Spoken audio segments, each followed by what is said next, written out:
Good afternoon, everyone. So this presentation came about when Peter came to the Arts Library one day and was looking for some images of magazine covers. And as we often do in the Arts Library, we started in print. Then we started talking about digital subscriptions and what that might mean. And I said, well, you know, we have the Vogue archive. And he didn't, but he does now. So that led to the project that we're going to be talking about today. So since the 1890s, the library has been subscribing to and preserving the print edition of Vogue magazine, which started publishing in 1892. So you see here an image of just a tiny percentage of our bound volumes of this journal. And a few years ago, ProQuest and Condé Nast got together and made it a digital archive. So, and this is now available through the library. This involved a lot of different people in the library. Our licensing librarian helped us get the perpetual access license after our selectors decided to purchase this for the library. And our digital preservation librarian is going to make sure that we have access to this in perpetuity now that we have all 6 terabytes of data through that perpetual access license. And our digital humanities librarian, of course, is going to help us dig into the data. So it's interesting to know that this is the result of lots of different library people coming together and that this becomes something that's accessible through the library, a collection that we have access to do some great digital humanities work. So zooming out just a bit, why would we mine magazine archives in particular? So in contrast to novels, magazine data is very specific. It's very date specific, so you have the correlation between the publication date and the date of the material, which isn't always true otherwise. And many magazines are published over several decades, like Vogue or Time or National Geographic. They're also prime materials for digitization projects. So we have not only vendor-supplied things like this Vogue through ProQuest and Condé Nast, but things like Gail Sengage's Liberty magazine, and also things like the Blue Mountain Project that's coming out of Princeton University. So they're digitizing avant-garde journals there. And so something like Vogue is a general interest magazine that can capture the look and feel of an era very well, and Vogue is particularly interesting for that purpose. Vogue has been continuously published since 1892, and now that it's a digital archive, we can actually think of it as big data. So we can think of it as 440,000 units, it's over 440,000 pages, 2,700 issues, or however you want to view it. It is an immense amount of data, over a century of publishing. But more important for research is the way that the archive is actually structured.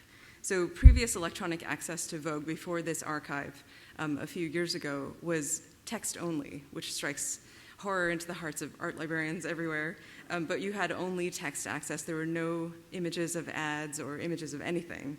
And so now, thanks to this archive, we have images, we have advertisements, and they're all marked up as such. So we can use that. They're OCR'd. The full pages are not just images of pages, but also marked up as through XML and OCR, we can search the text. We have lots of metadata, as I'll talk about in a second.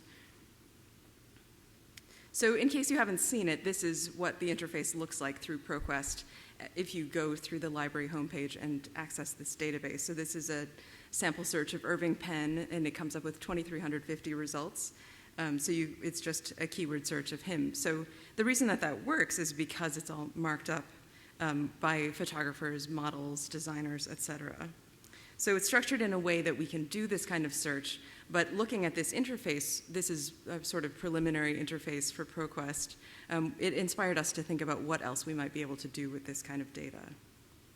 So this is what it looks like inside the innards of the Vogue archive, the XML Markup. So this is an advertisement from May 1950 from Saks Fifth Avenue. And this is what is underpinning the great things that we're able to do with this data. So if you read Vogue for 8 hours a day, it would take you 3 years to read every issue of Vogue, which sounds pretty good to me, but we've already given you some statistics about the sheer amount of data that is. So what do we do? It presents the larger question of knowing the archive well enough to know what's in it. So I've looked at a lot of Irving Penn photographs over the years, but I was still surprised to see how much is in the Vogue archive and see what he photographed for Vogue. The question is, how do you even form a smart keyword query if you don't know what the archive contains? And how would any researcher know what they might do with this archive? So Peter's going to outline some strategies of using digital humanities methods to get at that.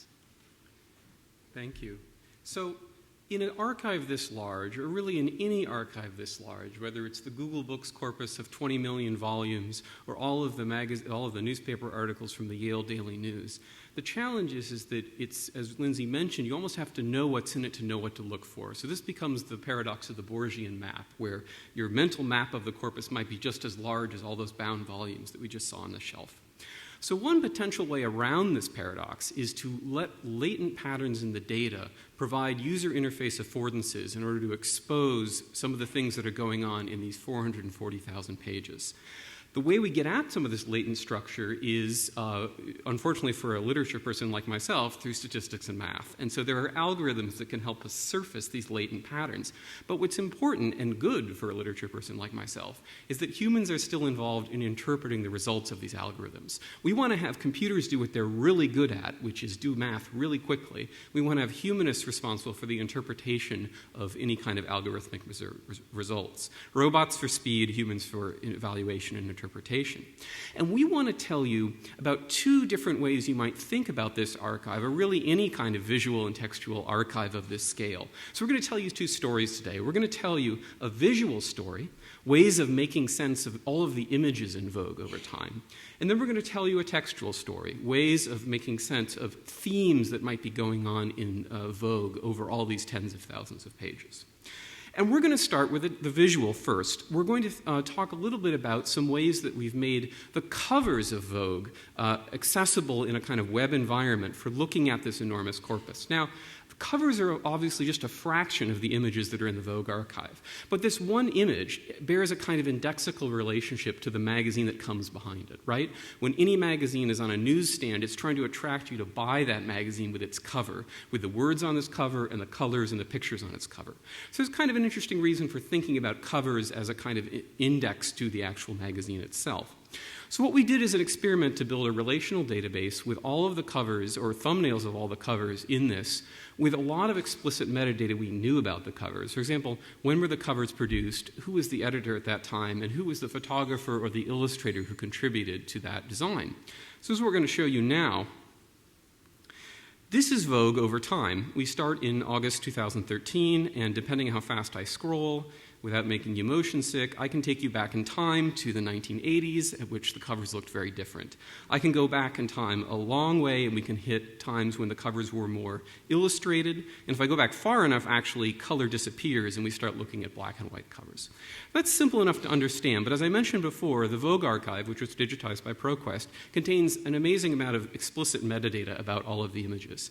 So I can select only the covers that were designed by Irving Penn, and then I can sort those covers by the editor-in-chief at that time and group them by the editor. So now I can see what was Irving Penn's designs look like underneath Anna Wintour versus underneath Deanna Vreeland versus underneath Edna Woolman Chase. It's the same artist, but what's changed is the editors. And we can do that for all of the people here.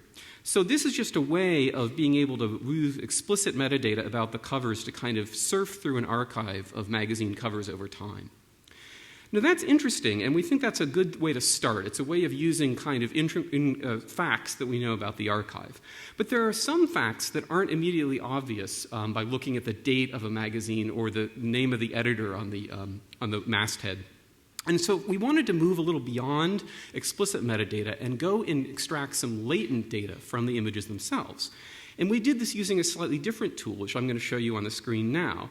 So what we're looking at now is thousands of covers from Vogue that have had their color analyzed. And we've extracted the means, hue, saturation, and luminance from these images, as well as the proportional percent of red, green, or blue color.